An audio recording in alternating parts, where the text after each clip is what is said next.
সংসদ ভবনের প্রাঙ্গণে মনোরোগ সহ একাধিক কেন্দ্রীয় প্রকল্পের বকেয়া অর্থ আদায়ের দাবিতে সরব হলেন তৃণমূল কংগ্রেসের সাংসদরা। হাতে প্ল্যাকার্ড, গলায় প্রতিবাদের সুর। এইভাবেই তারা কেন্দ্রীয় সরকারের নীতির বিরুদ্ধে বিক্ষোভ প্রদর্শন করেন। তৃণমূল সাংসদের অভিযোগ, কেন্দ্র ইচ্ছাকৃতভাবে পশ্চিমবঙ্গের পাওনা আটকে রেখেছে।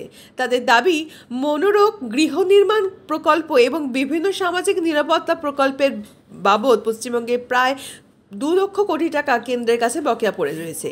এই অর্থ আটকে থাকার ফলে লক্ষ লক্ষ মানুষের জীবিকা ও রাজ্যের উন্নয়ন প্রকল্পগুলি মারাত্মকভাবে বাধাগ্রস্ত হচ্ছে বলেই অভিযোগ তৃণমূলের।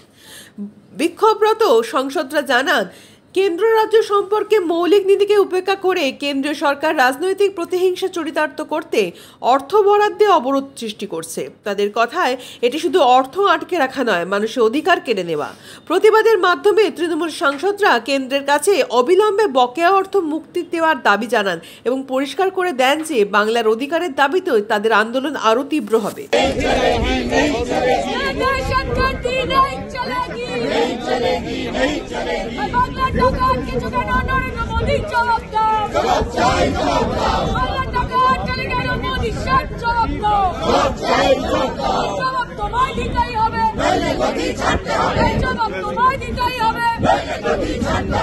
বিজেপি